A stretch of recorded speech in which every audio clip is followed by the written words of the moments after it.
ಅನ್ವಿತಾ ಋಗ್ವೇದ ಸೂರ್ಯವಂಶಿ ಭಾಗ 36. ಅನ್ವಿತಾ ತನ್ನ ಬೆನ್ಮೇಲಿರೋ ಗಾಯದ ಗುರುತು ಮತ್ತು ಬಾಲ್ಯದ ಕರಾಳ ನೆನಪುಗಳನ್ನು ನೆನಪಿಸ್ಕೊಳ್ತಿದ್ದಂಗೆನೆ ಅವಳ ಕಣ್ಣುಗಳ ಮುಂದೆ ಹಳೆಯ ಘಟನೆಗಳು ಬರಲಾರಂಭಿಸಿದ್ವು. ಅವಳು ಒಳಗಿನಿಂದ ತೀವ್ರವಾಗಿ ನಡುಗುತ್ತಿರುವುದನ್ನು ಕಂಡು ಋಗ್ವೇದ ಅವಳ ಹೆಗಲನ್ನು ಸವರುತ್ತಾನೆ. ಅನ್ವಿತಾ, ಭಯಪಡಬೇಡ, ನಿನ್ನ ಜೊತೆ ನಾನಿದ್ದೀನಲ್ವಾ, ಪ್ಲೀಸ್ ರಿಲ್ಯಾಕ್ಸ್ ಆಗು. ಅವನು ಅವಳನ್ನು ತನ್ನ ತೋಳುಗಳಲ್ಲಿ ಮತ್ತಷ್ಟು ಗಟ್ಟಿಯಾಗಿ ಅಪ್ಕೊಳ್ತಾನೆ. ವೇದ್, ನನಗೆ 12 ವರ್ಷ ವಯಸ್ಸಿದ್ದಾಗ ಮೊದಲ ಬಾರಿಗೆ ನನ್ನ ಅಜ್ಜನನ್ನು ಆ ಆಶ್ರಮದಲ್ಲಿ ಭೇಟಿಯಾದೆ. ಆದರೆ ಆ ದುರಾದೃಷ್ಟದ ಸಮಯದಲ್ಲಿ ನನ್ನ ಹಳೆಯ ಹೆಸರು ಅಥವಾ ನಾನು ಹುಟ್ಟಿ ಬೆಳೆದ ಹಳ್ಳಿ ಯಾವುದು ಎನ್ನುವುದು ನನಗೆ ನೆನಪಿರಲಿಲ್ಲ. ಆಶ್ರಮದಲ್ಲಿದ್ದ ದಯಾಮಯಿ ಜನರು ನನಗೆ ಈ ಹೆಸರನ್ನು ಇಟ್ಟು ನನ್ನ ಪ್ರೀತಿಯಿಂದ ಬೆಳೆಸಿದರು.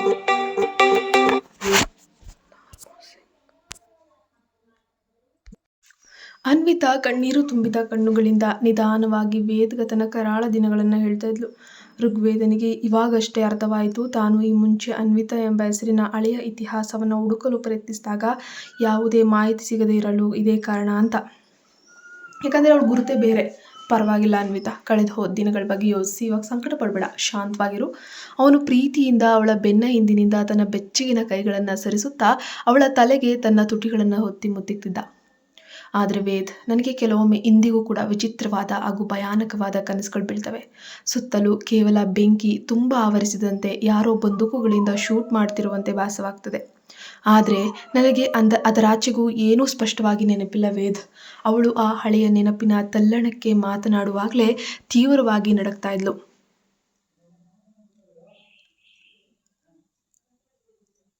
ಅನ್ವಿತಾ, ಇವಾಗ ನಿನ್ನ ಜೊತೆ ನಿನ್ನ ಗಂಡ ನಾನಿದ್ದೀನಲ್ಲ, ನಿನ್ನ ತಲೆಯಿಂದ ಆ ಎಲ್ಲ ಬೇಡದ ಕರಾಳ ಆಲೋಚನೆಗಳನ್ನ ಸಂಪೂರ್ಣವಾಗಿ ತೆಗೆದುಹಾಕ್ಬಿಡು.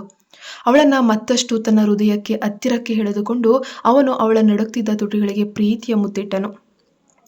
ಅನ್ವಿತಾ ತಕ್ಷಣವೇ ತನ್ನ ತಲೆಯನ್ನು ಅವನ ಕುತ್ತಿಗೆಯ ಮರೆಯಲ್ಲಿ ಅತ್ಯಂತ ಹತ್ತಿರ ಇಟ್ಕೊಂಡ್ಳು.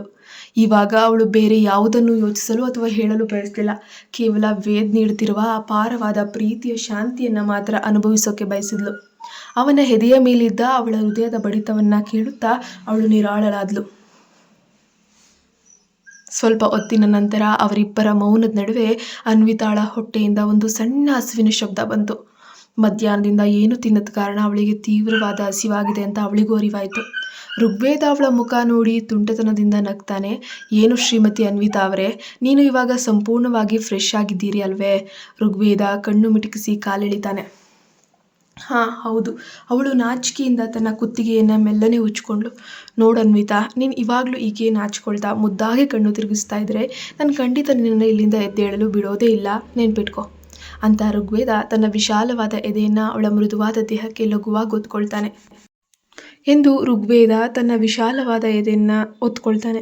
ಅವನ ಆ ಸಡನ್ ರೊಮ್ಯಾಂಟಿಕ್ ಆಟಕ್ಕೆ ಬೆಚ್ಚಿಬಿದ್ದ ಅನ್ವಿತಾ ಬೇಗನೆ ಹಾಸಿಗೆಯಿಂದ ಎದ್ದು ಅಲ್ಲಿಂದ ಬೆಡ್ಶೀಟ್ ಅಥವಾ ಹಾಳೆಯನ್ನು ತನ್ನ ದೇಹಕ್ಕೆ ಸುತ್ತಕೊಂಡು ತಕ್ಷಣ ಬಾತ್ರೂಮ್ ಒಳಗಡೆ ಓಡಿ ಹೋಗಿ ತಪ್ಪಿಸ್ಕೊಳ್ತಾಳೆ. ಅವನು ಅವಳ ಆ ಮುದ್ದಾದ ಓಟವನ್ನು ನೋಡಿ ಮನಸ್ಸಾರೆ ಮುಗುಳ್ನಕ್ಕೂ ತಾನೂ ಕೂಡ ಫ್ರೆಶ್ ಆಗಲು ಪಕ್ಕದ ಇನ್ನೊಂದು ಕೋಣೆಯ ಬಾತ್ರೂಮ್ ಕಡೆಗೆ ಹೋಗ್ತಾನೆ. ಅತ್ತ ಮುಂಬೈನಲ್ಲಿ ವಿಶೇಷ್ ಹಾಗೂ ಅವನ ತಂಡ ಕ್ರೂರ ಧರ್ಮೇಶ್ ರಾಣನನ್ನು ಸಂಪೂರ್ಣವಾಗಿ ಕಟ್ಟಿ ಹಾಕಲು ಇಡೀ ಚದುರಂಗದಾಟದ ಬಲೆಯನ್ನು ಸಿದ್ಧಪಡಿಸ್ತಿತ್ತು. ಧರ್ಮೇಶ್ ರಾಣನಿಗೆ ಬಾಲ್ಯದಿಂದಲೂ ಮೃಣ್ಮಯ್ಯ ಮೇಲಿದ್ದ ಆ ಕೊಳಕು ಕಣ್ಣೆ ಇವಾಗ ಅವನ ವಿನಾಶಕ್ಕೆ ಮುನ್ನುಡಿ ಬರಿತಾ ಇತ್ತು. ಅತ್ತ ಮುಂಬೈನಲ್ಲಿ ವಿಶೇಷ್ ನಡೆಸ್ತಾ ಇರುವಂತಹ ರಹಸ್ಯ ಕಾರ್ಯಾಚರಣೆಯ ತೀವ್ರತೆಗೆ ಇಡೀ ರಾಣಾ ಕುಟುಂಬವು ಇವಾಗ ಬಹಳಷ್ಟು ನೋವನ್ನು ಮತ್ತು ಹಿನ್ನಡೆಯನ್ನು ಸಹಿಸಬೇಕಾಯಿತು. ಧರ್ಮೇಶ್ ರಾಣಾನ ಪ್ರತಿಯೊಂದು ಹೆಜ್ಜೆಯಲ್ಲೂ ಕೂಡ ವಿಶೇಷ್ ಅತ್ಯಂತ ಕ್ರೂರವಾಗಿ ಮೆಟ್ಟಿ ನಿಲ್ತಾ ಇದ್ದ. ಇತ್ತ ಅಂಡಮಾನ್ನ ಆಪ್ತ ವಾತಾವರಣದಲ್ಲಿ ಬಂಗಲೆಯ ಒಳಗಡೆ ಚಿಕ್ಕಮ್ಮ ಋಗ್ವೇದನನ್ನ ಏನೋ ಒಂದು ಪ್ರಮುಖ ಕೆಲಸಕ್ಕಾಗಿ ಒಳಗೆ ಕರೆದಿದ್ರು. ಅವನು ಆ ಕೆಲಸವನ್ನು ಮುಗಿಸಿ ಹೊರಗೆ ಬಂದಾಗ ತೋಟದಲ್ಲಿ ಕಂಡ ಆ ದೃಶ್ಯ ಅವನ ಹೃದಯದ ಬಡಿತವನ್ನು ಒಮ್ಮೆಲೆ ಹೆಚ್ಚಿಸಿತು. ಅನ್ವಿತಾ ಹಿತವಾಗಿ ಬೀಳ್ತಿದ್ದ ತುಂತುರು ಮಳೆಯಲ್ಲಿ ತನ್ನ ಎರಡೂ ತೋಳುಗಳನ್ನು ಆಕಾಶದ ಕಡೆಗೆ ಸಂಪೂರ್ಣವಾಗಿ ಹರಡಿಕೊಂಡು ಮಳೆ ನೀರನ್ನು ಆಸ್ವಾದಿಸುತ್ತಾ ನಿಂತಿದ್ಲು.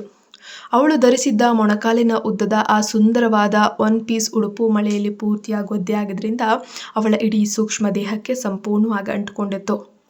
ಋಗ್ವೇದ ಅವಳ ಸೌಂದರ್ಯಕ್ಕೆ ಮಾರು ಹೋಗಿ ಅತ್ಯಂತ ನಿಧಾನವಾಗಿ ಹೆಜ್ಜೆ ಹಾಕುತ್ತಾ ಬಂದು ಅವಳಿಗೆ ತಿಳಿಯದಂತೆ ಅವಳ ಬೆನ್ನ ಹಿಂದೆ ಬಂದು ಮೌನವಾಗಿ ನಿಂತನು. ಅನ್ವಿತಾ ಮಳೆಯ ಆನಂದದಲ್ಲಿ ಮುದ್ದಾಗಿ ವೃತ್ತಾಕಾರವಾಗಿ ಸುತ್ತಲೂ ತಿರುಗ್ತಾಳೆ. ಒಮ್ಮೆಲೆ ಆದರೆ ಬ್ಯಾಲೆನ್ಸ್ ತಪ್ಪಿ ಅವಳ ಹಿಂದೆನೇ ನಿಂತಿದ್ದ ಋಗ್ವೇದನ ಗಟ್ಟಿ ಎದೆಗೆ ಬಲವಾಗಿ ಬಂದು ಹೊಡಿತಾಳೆ.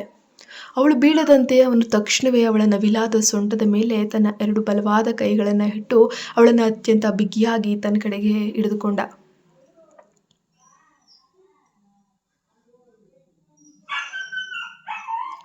ಈ ಋತುಮಾನದ ಮಳೆ, ಈ ನೀರಿನ ಹನಿಗಳು ನಿನ್ನನ್ನೇ ಹುಡುಕ್ತಾ ಇದೆ. ಆ ಭೇಟಿಯಾಗುವ ಬಯಕೆ, ಹಳೆಯ ಆಸೆ ಇವತ್ತು ನಿನ್ನೊಂದಿಗೆ ಮಾತ್ರವೇ ನೆರವೇರಲಿ. ವೇದ್, ನೋಡು, ಈ ಮಳೆ ಎಷ್ಟು ಭಾರ ಅನಿಸ್ತಾ ಇದೆ ಅಲ್ವಾ? ಇಲ್ಲಿನ ವಾತಾವರಣ ತುಂಬಾ ಸುಂದರವಾಗಿದೆ. ಅವಳು ಅವನ ಎದೆಯ ಆಸರಿಯಾಗಿ ಹೊರಗೆ ಆಕಾಶದ ಕಡೆಗೆ ಮುಖ ಮಾಡಿದಾಗ ಅವಳ ಮುಖದ ಮೇಲೆ ಬೀಳುತ್ತಿದ್ದ ಮಳೆಯ ನೀರಿನ ಹನಿಗಳು ಬೆಂಕಿಯ ಕೆಂಡದ ಬೆಳಕಿನಲ್ಲಿ ಮುತ್ತುಗಳಂತೆ ಹೊಳಿತಾ ಇದ್ವು. ಅವಳ ತಲೆಯಿಂದ ಮಳೆ ನೀರು ನಿಧಾನವಾಗಿ ಹರಿತಿತ್ತು. ಅವಳ ಕೆನ್ನೆಗಳನ್ನು ದಾಟಿ ಅವಳ ಕುತ್ತಿಗೆಯಿಂದ ಕೆಳಗೆ ಬಂದು ಇಬ್ಬರ ಉಸಿರಿನ ಶಾಖವು ಕರಗ್ತಾ ಇತ್ತು.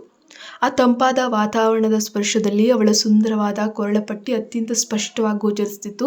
ಮತ್ತು ಸ್ವಲ್ಪ ಸಮಯದ ಮುನ್ನವೇ ಕೋಣೆಯ ಒಳಗಡೆ ವೇದ್ ಅವಳಿಗೆ ಪ್ರೀತಿಯಿಂದ ಕೊಟ್ಟಿದ್ದ ಆ ಮುತ್ತಿನ ಕಚ್ಚುವಿಕೆಯ ಕೆಂಪಾದ ಗುರುತು ಸಹ ಇವಾಗ ಮಳೆಯಲ್ಲಿ ಎದ್ದು ಕಾಣ್ತಾ ಇದೆ.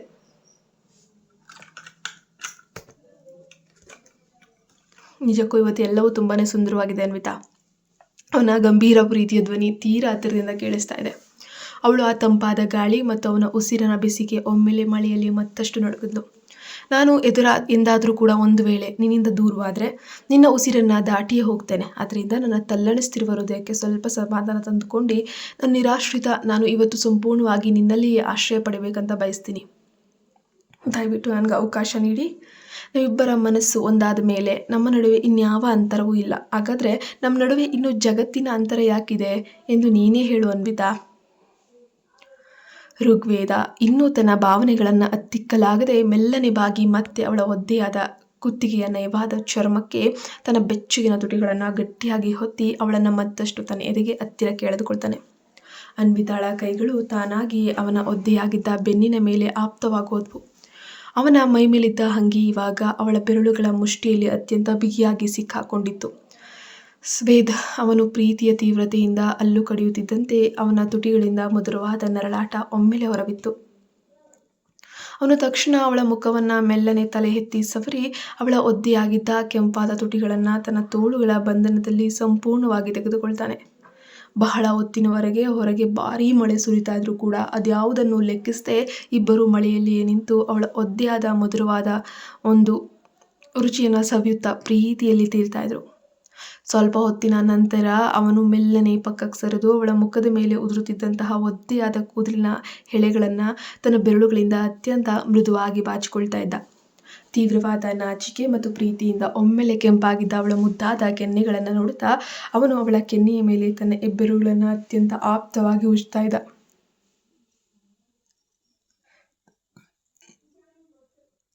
ಯಾವುದೋ ಒಂದು ರೀತಿಯ ಹಾಡನ್ನು ಹೇಳ್ತಾ ಇದ್ದಾನೆ. ನಿನ್ನನ್ನು ಒಮ್ಮೆ ನನ್ನ ಬದುಕಿಗೆ ಬರೋಕ್ಕೆ ವಿನಂತಿಸ್ತೀನಿ. ಒಂದು ವೇಳೆ ನನ್ನ ಹೃದಯ ಏನನ್ನ ಹೇಳ್ದಿದ್ರೆ ಇಡೀ ಜಗತ್ತಿನ ಎಲ್ಲವೂ ಕೂಡ ಅರ್ಥವಾಗ್ತದೆ.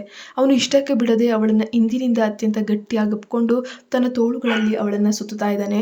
ಗಾಳಿಯ ರಭಸಕ್ಕೆ ಅವಳ ಕೂದಲು ಒಂದು ಬದಿಗೆ ಹಾರಿಹೋಯಿತು ಮತ್ತು ಅವಳ ಒದ್ದೆಯಾದ ಬರಿ ಬೆನ್ನು ನೇರವಾಗಿ ಬಂದು ಅವನ ಬಿಸಿಯಾದ ಎದೆಯನ್ನು ಗಟ್ಟಿಯಾಗಿ ಮುಡಿತು. ಆ ಸ್ಪರ್ಶದ ತೀವ್ರತೆಗೆ ಇಬ್ಬರ ದೇಹದ ಮೂಲಕವೂ ಒಮ್ಮೆಲೆ ತೀವ್ರವಾದ ಪ್ರವಾಹ ಹರಿದಂತಾಗುತ್ತೆ.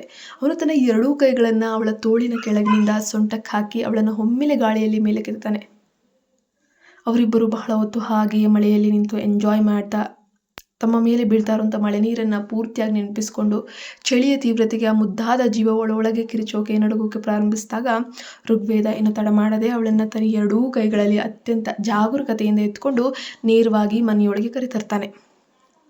ಆ ಸಮಯದಲ್ಲಿ ಚಿಕ್ಕಮ್ಮ ಇನ್ನೂ ಅಡುಗೆ ಮನೆಯಲ್ಲೇ ಏನೋ ಕೆಲಸದಲ್ಲಿದ್ದರು. ಋಗ್ವೇದ ಯಾರಿ ಕಣ್ಣಿಗೂ ಕೂಡ ಬೀಳದಂತೆ ಅವಳನ್ನು ಹಾಗೆ ಎತ್ಕೊಂಡು ನೇರವಾಗಿ ಬಾತ್ರೂಮ್ ಒಳಗೋಗಿ ಬಾಗಿಲನ್ನ ಹಾಕ್ಕೊಳ್ತಾನೆ. ತಕ್ಷಣವೇ ಅಲ್ಲಿದ್ದ ಬಿಸಿ ನೀರಿನ ಶವರ್ ಆನ್ ಮಾಡಿ ಇಬ್ಬರನ್ನ ಒಟ್ಟಿಗೆ ಬಿಸಿ ನೀರಿನ ಸ್ನಾನ ಮಾಡಿಸೋಕೆ ಪ್ರಾರಂಭಿಸ್ತಾನೆ. ಮಳೆಯ ತಣ್ಣನೆಯ ಗಾಳಿಗೆ ನಡುಗ್ತಿದ್ದಂತಹ ಅವರ ಇಬ್ಬರ ದೇಹದ ಮೇಲೂ ಇವಾಗ ಬಿಸಿ ಬಿಸಿ ನೀರು ಹಿತವಾಗಿ ಬೀಳ್ತಾ ಇದೆ. ಇಬ್ಬರ ಪ್ರೀತಿಯು ಮತ್ತೊಂದು ಭಾವುಕ ತಿರುವು ಪಡೆದುಕೊಳ್ತಿತ್ತು. ಬಿಸಿ ನೀರಿನ ಹಿತವಾದ ಹನಿಗಳು ಮೈಮೇಲೆ ಬಿದ್ದ ತಕ್ಷಣವೇ ಅನ್ವಿತಾಳಿಗೆ ಚಳಿಯಿಂದ ಸ್ವಲ್ಪ ಸಮಾಧಾನ ಆಯಿತು. ತನ್ನ ಒಂದು ಕೈಯಿಂದ ಋಗ್ವೇದನ ಒತ್ತೆಯಾಗಿದ್ದ ಅಂಗಿಯನ್ನು ಬಿಗಿಯಾಗಿ ಹಿಡಿದುಕೊಂಡು ಅವಳು ಮುದ್ದಾಗಿ ಮೇಲಿಂದ ಬೀಳ್ತಿದ್ದಂತಹ ಶವರ್ ಕೆಳಗೆ ನೋಡ್ತಾ ಇದ್ಲು. ಬಿಸಿನೀರು ಅವಳ ಮುಖದ ಮೇಲೆ ನೇರವಾಗಿ ಬಂದು ಬೀಳ್ತಾ ಇತ್ತು. ಅವಳ ಆ ಮುಗ್ಧವಾದ ನೋಟ ಮತ್ತು ಕಣ್ಣುಗಳಲ್ಲಿನ ತೀವ್ರತೆ ಇವಾಗ ಋಗ್ವೇದನಿಗೆ ಒಳಗಿನಿಂದ ಏನೋ ಒಂದು ಮಧುರವಾದ ನೋವನ್ನು ತಂದೊಡ್ತು. ಅವಳು ಶವರ್ ನೋಡಲು ತನ್ನ ತಲೆಯನ್ನು ಒಮ್ಮೆಲೆ ಮೇಲೆ ಕಿತ್ತಾಗ ಅವಳ ಸುಂದರವಾದ ಕತ್ತಿನ ಎಲ್ಲಾ ಮೂಳೆಗಳು ಅತ್ಯಂತ ಸ್ಪಷ್ಟವಾಗಿ ಗೋಚರಿಸ್ತಾ ಇದ್ವು. ಅದನ್ನು ನೋಡಿ ಇನ್ನೂ ತನ್ನನ್ನು ತಾನು ನಿಯಂತ್ರಿಸಿಕೊಳ್ಳಲು ಸಾಧ್ಯವಾಗದ ವೇದ್ ನಿಲ್ಲಿಸದೆ ಮತ್ತೆ ಅವಳ ಆ ನಯವಾದ ಕುತ್ತಿಗೆಯ ಮೇಲೆ ತನ್ನ ಬೆಚ್ಚಗಿನ ತುಟಿಗಳನ್ನು ಅತ್ಯಂತ ಆಪ್ತವಾಗಿ ಚಲಿಸೋಕೆ ಪ್ರಾರಂಭಿಸ್ತಾನೆ. ಆ ಪ್ರೀತಿಯ ತೀವ್ರತೆಯ ಅಡಿಯಲ್ಲಿ ಅವಳು ಧರಿಸಿದ್ದ ಉಡುಗೆ ಯಾವಾಗ ಮೆಲ್ಲನೆ ಕೆಳಗೆ ಉದುರಿ ಹೋಗಿತ್ತೋ ಗೊತ್ತೇ ಇಲ್ಲ. ಸ್ವತಃ ಅವನಿಗೂ ಕೂಡ ತಿಳಿಯದಷ್ಟು ಇಬ್ಬರು ಕೂಡ ತಲೀನಳಾಗಿ ಒಂದಾಗಿದ್ರು. ಕೊನೆಗೆ ಅವರ ಇಡೀ ಒಂದು ತನು ಚಳಿಯಿಂದ ಮತ್ತಷ್ಟು ನಡುಗಿದಂತೆ ಅವಳನ್ನು ಹಾಗೆ ತನ್ನ ತೋಳುಗಳಲ್ಲಿ ಎತ್ಕೊಂಡು ಅತ್ಯಂತ ಜಾಗರೂಕತೆಯಿಂದ ಒಂದು ಮೃದುವಾದ ದೊಡ್ಡ ಟವಲ್ನಲ್ಲಿ ಪೂರ್ತಿಯಾಗಿ ಸುತ್ತಾನೆ, ಬೆಚ್ಚಗಿರಲಿ ಅಂತ. ಬಾತ್ರೂಮ್ನಿಂದ ಹೊರಬಂದು ಇಬ್ಬರು ಕೂಡ ನೀಟಾಗಿ ಒಣ ಬಟ್ಟೆಯನ್ನು ಧರಿಸಿ ಫ್ರೆಶ್ ಅಪ್ ಆಗ್ತಾರೆ. ಕೆಳಗಡೆ ಡೈನಿಂಗ್ ಟೇಬಲ್ ಬಳಿ ಊಟಕ್ಕೆ ಬಂದರು. ಅನ್ವಿತಾ ಇವಾಗ ತಾನೇ ಬಾತ್ರೂಮ್ನಲ್ಲಿ ನಡೆದಂತಹ ಆ ಒಂದು ರೋಮಾಂಚನಕಾರಿಯಾದ ಕ್ಷಣಗಳನ್ನು ನಾಚಿಕೆಯಿಂದಾಗಿ ಅವನ ಕಣ್ಣೆತ್ತಿಯೂ ನೋಡೋಕೆ ಅವಳ ಕೈಲಿ ಆಗಲೇ ಇಲ್ಲ. ಆದರೆ ವೇದ್ ಮಾತ್ರ ಅವಳ ಮುಖದ ಮೇಲಿದ್ದ ಮುದ್ದಾದ ಮುಜುಗರವನ್ನು ಮತ್ತು ಕೋಪದ ನಾಟಕವನ್ನು ನೋಡಿ ಮನಸ್ಸಾರೆ ನಗುತ್ತಾ ಅವಳನ್ನು ಮತ್ತಷ್ಟು ರೇಗಿಸುತ್ತಾ ಆ ಕ್ಷಣವನ್ನು ಆನಂದಿಸ್ತಿದ್ದ. ಊಟ ಮುಗಿದ ನಂತರ ಬಂಗಲೆಯಲ್ಲಿ ಸ್ವಲ್ಪ ದೂರದಲ್ಲಿದ್ದಂತಹ ಲ್ಯಾಂಡ್ಲೈನ್ ಅಥವಾ ವೈಫೈ ನೆಟ್ವರ್ಕ್ ಫೋನ್ ಸಿಕ್ಕಾಗ ಅನ್ವಿತಾ ತಕ್ಷಣವೇ ತನ್ನ ತವರಿಗೆ ಮನೆಗೆ ಕರೆ ಕೂಡ ಮಾಡ್ತಾಳೆ. ತುಂಬ ದಿನಗಳ ನಂತರ ತನ್ನ ಅಮ್ಮ, ಸೃಷ್ಟಿ, ಚಿಕ್ಕಮ್ಮ, ಸರ್ವೇಶ್, ಅಜ್ಜಿ, ಅಪ್ಪ ಹೀಗೆ ಇಡೀ ಕುಟುಂಬದ ಎಲ್ಲರ ಜೊತೆಯೂ ಒಟ್ಟಿಗೆ ಮಾತಾಡಿದ ನಂತರ ಅವಳ ಮನಸ್ಸಿಗೆ ತುಂಬಾ ಒಳ್ಳೆಯದನ್ನಿಸ್ತು, ಖುಷಿ ಅನ್ನಿಸ್ತು. ಅವಳು ತನ್ನ ಫೋನ್ ಹಿಡಿದು ಬಹಳ ಸಮಯದಿಂದ ದೀರ್ಘವಾಗಿ ಮಾತಾಡ್ತಾನೆ ಇದ್ಲು. ತಾನು ಅಂಡಮಾನಲ್ಲಿ ಏನೇನು ನೋಡಿದೆ, ಏನೇನು ಅನುಭವಿಸಿದೆ, ಪ್ರತಿಯೊಂದು ಮೋಜಿನ ಬಗ್ಗೆ, ನೆನೆ ರಾತ್ರಿಯ ಮಳೆಯ ಬಗ್ಗೆ ಎಲ್ಲರಿಗೆ ಉತ್ಸಾಹದಿಂದ ವಿವರಿಸ್ತಾ ಇದ್ಲು. ಆದರೆ ಇತ್ತ ಬೆಡ್ರೂಮ್ನಲ್ಲಿ ಋಗ್ವೇದ ಅವಳಿಗಾಗಿ ಕಾಯುತ್ತಾ ಕೊನೆಗೆ ಸಂಪೂರ್ಣವಾಗಿ ಸುಸ್ತಾಗಿ ಹೋಗ್ತಾನೆ. ತುಂಬ ಬೋರ್ ಆಗೋಯ್ತು. ಕೊನೆಗೆ ಅವಳ ಫೋನ್ ಸಂಭಾಷಣೆಯನ್ನು ಹೇಗಾದರೂ ಮಾಡಿ ನಿಲ್ಲಿಸಿ ಅವಳನ್ನು ತನ್ನತ್ತ ಸೆಳೆಯಲು ಅವನ ತಲೆಗೆ ಒಂದು ಕಿಡಿಗೇಡಿ ಐಡಿಯಾ ಕೂಡ ಬರುತ್ತೆ. ಇತ್ತ ಅನ್ವಿತಾ ಫೋನಲ್ಲಿ ನಗಾಡ್ತಾ ಫುಲ್ ಹ್ಯಾಪಿಯಾಗಿ ಅತ್ಯಂತ ಖುಷಿಯಿಂದ ಮಾತಾಡ್ತಾ ಇದ್ದಾಳೆ. ಆ ಒಂದು ಗುಡಿಸಲಾದಂಥದ್ದು ಎಲ್ಲ ಪ್ರತಿಯೊಂದನ್ನು ಹೇಳ್ತಿದ್ದಾಳೆ. ಇದ್ದಕ್ಕಿದ್ದಂತೆ ಇಡೀ ಬಂಗಲೆಯ ದೀಪಗಳು ಒಮ್ಮೆಲೆ ಹಾರಿ ಹೋಗಿ ಕತ್ತಲಾಯಿತು. ಹೊರಗೆ ಸುರಿಯುತ್ತಿರುವ ಭೀಕರ ಮಳೆ, ಬಂಗಲೆಯ ಒಳಗಡೆ ಒಮ್ಮೆಲೆ ಆವರಿಸಿದ ಕತ್ತಲೆ, ಅದರ ಬಗ್ಗೆ ಭಯದಿಂದ ಜೋರಾಗಿ ಕಿರಿಚಲು ಕೂಡ ಇವಾಗ ಅವಳಿಗೆ ಬಾಯಿಂದ ಒಂದು ಮಾತು ಕೂಡ ಹೊರಗಡೆ ಬರೆದಿರೋಂಗಾಗೋಯ್ತು. ಈಗ ಗಂಟಲೆಲ್ಲ ಪೂರ್ತಿ ಒಣಗಕ್ಕೆ ಶುರುವಾಯಿತು. ಇಡೀ ಕೋಣೆಯಲ್ಲಿ ಕೇವಲ ಅವಳದೇ ಆದ ಭಯದ ಭಾರವಾದ ಉಸಿರಾಟದ ಶಬ್ದ ಮಾತ್ರ ಕೇಳಿ ಬರ್ತಾ ಇತ್ತು. ಮತ್ತು ಅದೇ ಸಮಯದಲ್ಲಿ ಆ ಕತ್ತಲೆಯಲ್ಲಿ ಯಾರೋ ಅತ್ಯಂತ ನಿಧಾನವಾಗಿ ಅವಳ ಸಮೀಪಕ್ಕೆ ಬರ್ತಾ ಇರುವಂತಹ ಭಾರವಾದ ಹೆಜ್ಜೆಗಳ ಸದ್ದು ಅವಳಿಗೆ ಸ್ಪಷ್ಟವಾಗಿ ಕೇಳಿಸ್ತು. ಯಾರದು ಎಂದು ಕೇಳುವಾಗ ಅವಳ ಎರಡೂ ಕೈಗಳು ಮತ್ತು ಇಡೀ ದೇಹ ಭಯದಿಂದ ತೀವ್ರವಾಗಿ ನಡುಗಲು ಪ್ರಾರಂಭಿಸಿತು. ಎದುರಿನಿಂದ ಬರ್ತಾ ಇದ್ದಂತಹ ನಿಗೂಢ ಶಬ್ದ ಇದ್ದಕ್ಕಿದ್ದಂತೆ ನಿಂತು ಇವಾಗ ನೇರವಾಗಿ ಅವಳ ಹಿಂದಿನ ಕಡೆಯಿಂದ ಬರಲು ಪ್ರಾರಂಭಿಸ್ತು. ಹೇ ನೋಡು, ಕತ್ತಲೆಯಲ್ಲಿ ಆಟವಾಡ್ಬೇಡ, ಮುಂದೆ ಬಾ. ಯಾರದು? ಅನ್ವಿತಾ ಇವಾಗ ಎಷ್ಟು ತೀವ್ರವಾಗಿ ಎದುರುತ್ತಿದ್ದಾಳಂದರೆ ಕನಿಷ್ಠ ಪಕ್ಷ ತನ್ನ ಕೈಲಿದ್ದ ಫೋನಿನ ಬ್ಯಾಟ್ರಿ ಬೆಳಕನ್ನು ಆನ್ ಮಾಡಿ ನೋಡುವಂಥ ಸಣ್ಣ ಯೋಚನೆ ಆಗಲಿ ಆ ಒಂದು ಇದಿಲ್ಲ. ಎದುರಿತ ಮೆದುಳಿಗೆ ಅದು ಬರಲೇ ಐಡಿಯಾ. ಜೋರಾಗಿ ಕಿರುಚುತ್ತಾ ಯಾರೋ ಇದ್ದಕ್ಕಿದ್ದಂತೆ ಹಿಂದಿನಿಂದ ಯಾರೋ ಅವಳ ಕಿವಿಯ ಬಳಿ ಜೋರಾಗಿ ಕೂಗ್ತಾರೆ. ಅನ್ವಿತಾ ಒಮ್ಮೆಲೆ ಅದೆಷ್ಟು ಜೋರಾಗಿ ತೀವ್ರವಾಗಿ ಕಿರುಚಿದ್ಲು ಅಂದರೆ ಅವಳ ಪಕ್ಕದಲ್ಲೇ ನಿಂತಿದ್ದ ಋಗ್ವೇದನ ಕಿವಿಯೋಲೆಗಳು ಒಮ್ಮೆಲೆ ಸಿಡಿಯುವಂತೆ ಭಾಸ ಆಯಿತು. ಅವಳು ಎದುರಿ ಹಿಂದೆ ತಿರುಗಿದಾಗ ವೇದ್ ತಕ್ಷಣ ಅವಳನ್ನು ಗಟ್ಟಿಯಾಗಿ ಹಿಡಿದುಕೊಂಡ. ಅನ್ವಿತಾ, ಪ್ಲೀಸ್ ವಿಶ್ರಾಂತಿ ತಗೋ, ರಿಲ್ಯಾಕ್ಸ್, ಇದು ಬೇರೆ ಯಾರೂ ಅಲ್ಲ, ನಾನೇ ನಿನ್ನ ಗಂಡ ಋಗ್ವೇದ ಅಂತ. ಅವನು ನಗುತ್ತಾ ತಕ್ಷಣ ತನ್ನ ಮೊಬೈಲನ್ನು ಬ್ಯಾಟ್ರಿ ಬೆಳಕನ್ನು ಆನ್ ಮಾಡ್ತಾ ಇದ್ದಾನೆ. ನೀನೇನಾ ಇದು? ಅವಳು ಇವಾಗಲೂ ಕೂಡ ಹಠಾತ್ ಆಘಾತದಿಂದ ಭಯದಿಂದ ಭಾರವಾಗಿ ಉಸಿರಾಡುತ್ತಾ ಅವನನ್ನೇ ದಿಟ್ಟಿಸ್ತಾ ಇದ್ದಾಳೆ. ಹೌದು, ನಾನೇ ನಿನ್ನ ಮುದ್ದಿನ ಋಗ್ವೇದ ಗಟ್ಟಿಯಾಗಿ ಉದ್ಗರಿಸ್ತಾನೆ. ಯಾರಾದರೂ ಈ ತರಹ ಪ್ರಾಣ ಹೋಗೋ ಹಾಗೆ ಎದುರಿಸ್ತಾರಾ ಎಂದು ಅನ್ವಿತಾಳಿಗೆ ಒಮ್ಮೆಲೆ ಅಳು ಮತ್ತು ಸಿಟ್ಟು ಒಟ್ಟೊಟ್ಟಿಗೆ ಬಂತು. ಅವಳು ತನ್ನ ಎರಡೂ ಕೈಗಳಿಂದ ಸಾಧ್ಯವಾದಲೆಲ್ಲ ಅವನ ಗಟ್ಟಿಯಾದ ತೋಳು ಮತ್ತು ಎದೆಗೆ ಜೋರಾಗಿ ಹೊಡೆಯೋಕ್ಕೆ ಶುರು ಮಾಡಿಸಾಳೆ. ನನ್ನ ಬಂಗಾರ ಅನ್ವಿತಾ, ದಯವಿಟ್ಟು ನಿರಾಳವಾಗಿರು, ಈ ರೀತಿಯೆಲ್ಲ ಹೊಡಿಬಾರ್ದು. ನೀನು ಜಸ್ಟ್ ಒಂದು ಸಣ್ಣ ಕತ್ತಲೆಗೆ ಇಷ್ಟೊಂದು ತೀವ್ರವಾಗಿರ್ತೀಯ ಅಂತ ನಾನು ನಿಜವಾಗಿಯೂ ತಿಳಿದಿರಲಿಲ್ಲ ಎಂದು ಅವನು ಅವಳ ಮುದ್ದಾದ ಕೋಪವನ್ನು ನೋಡಿ ಮತ್ತಷ್ಟು ಜೋರಾಗಿ ನಗ್ತಾ ಇದ್ದಾನೆ. ಅವಳನ್ನು ಹೇಗಾದರೂ ಮಾಡಿ ಸುಮ್ಮನಿರಿಸಬೇಕು ಅಂತ ಅವಳನ್ನು ತನ್ನ ಎದೆಗೆ ಬಿಗಿಯಾಗಿ ಒತ್ಕೊಳ್ತಾನೆ. ಕತ್ತಲ ಕೋಣೆಯಲ್ಲಿ ಅನ್ವಿತಾ ತನ್ನ ಎದೆಗೆ ವಾಲಿ ನಿಂತಾಗ ಋಗ್ವೇದ ಅವಳ ಮುಖದ ಮೇಲೆ ಅಸ್ತವ್ಯಸ್ತವಾಗಿ ಬಿದ್ದಿದ್ದ ಒಂದೊಂದೇ ಒದ್ದೆಯಾದ ಕೂದಲಿನ ಎಲೆಗಳು ಅತ್ಯಂತ ಮೃದುವಾಗಿ ಹಿಂದಕ್ಕೆ ತಳ್ತಿದ್ದನು. ಅವನ ಆ ಸೌಮ್ಯವಾದ ಹಿತವಾದ ಸ್ಪರ್ಶ ಅವಳ ಇಡೀ ದೇಹಕ್ಕೆ ಒಮ್ಮೆಲೆ ಒಂದು ಮಧುರವಾದ ಕಚಗುಳಿಯನ್ನು ಹಿಡ್ತಿತ್ತು. ಅನ್ವಿತಾ, ನಿನ್ನ ಕೋಪ ಕಡಿಮೆ ಮಾಡಲು ನನ್ನ ಹತ್ತಿರ ಬೇರೆ ಏನೋ ಒಂದು ವಿಶೇಷವಾದ ಸರ್ಪ್ರೈಸ್ ಇದೆ ಅಂತ ಅವನು ಇದ್ದಕ್ಕಿದ್ದಂತೆ ತುಂಟತನದಿಂದ ಎರಡೂ ಕಣ್ಣುಗಳ ಮೇಲೆ ತನ್ನ ಕೈಯನ್ನು ಅಡ್ಡಲಾಗಿ ಇಟ್ಟು ಕತ್ತಲು ಮಾಡ್ತಾನೆ. ತದನಂತರ ಅವಳನ್ನು ನಿಧಾನವಾಗಿ ಮುನ್ನಡೆಸಿ ಕೋಣೆಯಲ್ಲಿದ್ದ ದೊಡ್ಡ ಕನ್ನಡಿಯ ಮುಂದೆ ಕರ್ಕೊಂಡು ಹೋಗಿ ನಿಲ್ಲಿಸ್ತಾನೆ. ಅವಳ ಕಣ್ಣಿನಿಂದ ತನ್ನ ಕೈಯನ್ನು ಸ್ವಲ್ಪ ತೆಗೆಯದೆ ತನ್ನ ಇನ್ನೊಂದು ಕೈಯಿಂದ ಅವಳ ಮುದ್ದಾದ ಕಿವಿಯ ಮೃದುವಾದ ಹಾಲೆಗೆ ಏನನ್ನೋ ಅತ್ಯಂತ ಜಾಗರೂಕತೆಯಿಂದ ತೊಡಿಸ್ತಾ ಇದ್ದಾನೆ. ನಂತರ ಅವಳ ಕಿವಿಯ ಹತ್ತಿರ ಬಂದು, ಇವಾಗ ನಿಧಾನವಾಗಿ ಕಣ್ಣುಗಳನ್ನು ತೆರೆದು ನೋಡು ಅನ್ವಿತಾ ಅಂತ ಹೇಳ್ತಾನೆ. ಅವಳು ಮೆಲ್ಲನೆ ಕಣ್ಣುಗಳನ್ನು ತೆರೆದು ಕನ್ನಡಿಯತ್ತ ನೋಡಿದಾಗ ಒಮ್ಮೆಲೆ ಆಶ್ಚರ್ಯಚಕಿತಳಾದ್ಲು. ಅದು ಬೇರೇನೂ ಆಗಿರಲಿಲ್ಲ, ಹಿಂದೆ ನಡೆದ ಆ ದೊಡ್ಡ ಹರಾಜಿನಲ್ಲಿ ಅಂದರೆ ಆ್ಯಕ್ಷನಲ್ಲಿ ಅವಳಿಗಾಗಿ ಅವನು ಕೋಟ್ಯಾಂತರ ರೂಪಾಯಿ ಕೊಟ್ಟು ಪ್ರೀತಿಯಿಂದ ಖರೀದಿಸಿದ ಅದೇ ರಹಸ್ಯ ಅಪರೂಪದ ಅದ್ಭುತವಾದ ಕಿವಿಯೋಲೆ ಆಗಿತ್ತು. ಬೆಂಕಿಯ ಬೆಳಕಿನಲ್ಲಿ ಆ ವಜ್ರದ ಕಿವಿಯೋಲೆ ಅವಳ ಕಿವಿಯಲ್ಲಿ ನಕ್ಷತ್ರದಂತೆ ಹೊಳೆತಿತ್ತು. ವಾವ್ ವೇದ್! ಅವಳು ಒಮ್ಮೆಲೆ ತನ್ನ ಇಡೀ ಮುನಿಸು ಅವನ ಮೇಲಿನ ಕೋಪವನ್ನು ಸಂಪೂರ್ಣವಾಗಿ ಮರೆತು ತೀವ್ರವಾದ ಸಂತೋಷದಿಂದ ಮುಗುಳ್ನಗ್ತಾನೆ. ಋಗ್ವೇದ ತನಗೆ ಸ್ವತಃ ತಾನಾಗಿಯೇ ಪ್ರೀತಿಯಿಂದ ಒಂದು ಉಡುಗೊರೆಯನ್ನು ಕೊಟ್ಟದ್ದು ಅವಳ ಇಡೀ ಬದುಕಿನಲ್ಲಿ ಅದೇ ಮೊದಲ ಬಾರಿಯಾಗಿತ್ತು. ಹಾಗಾಗಿ ಅವಳು ಒಳಗಿನಿಂದ ತುಂಬಾ ಸಂತೋಷಪಟ್ಳು. ನಿಜಕ್ಕೂ ಜಗತ್ತಿನಲ್ಲಿ ನಾವು ಜೀವಕ್ಕಿಂತ ಹೆಚ್ಚಾಗಿ ಪ್ರೀತಿಸುವ ವ್ಯಕ್ತಿಯಿಂದ ಈ ತರಹದೊಂದೇ ಒಂದು ಪುಟ್ಟ ಉಡುಗೊರೆ ಸಿಕ್ಬಿಟ್ರು ಆ ಒಂದು ಸುಂದರ ಸಂತೋಷ ಅದು ಅನುಭವಿಸೋದು ತುಂಬ ವಿಭಿನ್ನವಾಗಿರುತ್ತೆ. ಹಾಗಾದರೆ ಇವಾಗಲಾದರೂ ನನ್ನ ಮೇಲಿನ ನಿನ್ನ ಕೋಪವನ್ನು ಸ್ವಲ್ಪ ಕಡಿಮೆ ಆಯಿತಾ ಶ್ರೀಮತಿ ಅನ್ವಿತಾ ಅವರೇ ಎಂದು ಋಗ್ವೇದ ಕಳ್ಳನಂತೆ ನಗುತ್ತಾ ತನ್ನ ಬೆಚ್ಚಗಿನ ಬಿರಳನ್ನು ಅವಳ ನಯವಾದ ಕುತ್ತಿಗೆ ಹಿಂದಿನಿಂದ ಮೆಲ್ಲನೆ ಓಡಾಡಿಸ್ತಾ ಇದ್ದಾನೆ. ಅವನ ಆ ಆಪ್ತ ಸ್ಪರ್ಶ ಅವಳ ಇಡೀ ದೇಹವನ್ನು ಮತ್ತೊಮ್ಮೆ ಪ್ರೀತಿಯಿಂದ ನಡುಗುವಂತೆ ಮಾಡಿತು.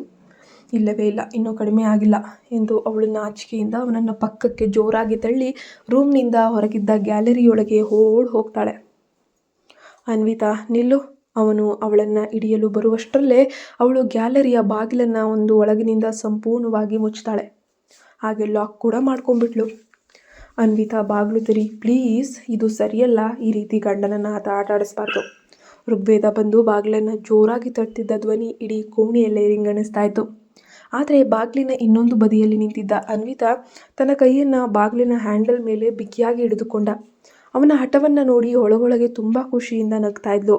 ಆದರೆ ಸ್ವಲ್ಪ ಸಮಯದ ನಂತರ ಇದ್ದಕ್ಕಿದ್ದಂತೆ ಹೊರಗಿನಿಂದ ಬಾಗಿಲು ತಟ್ಟುವ ಮತ್ತು ಅವನ ಧ್ವನಿ ಬರುವುದು ಸಂಪೂರ್ಣವಾಗಿ ನಿಂತು ಹೋಯಿತು.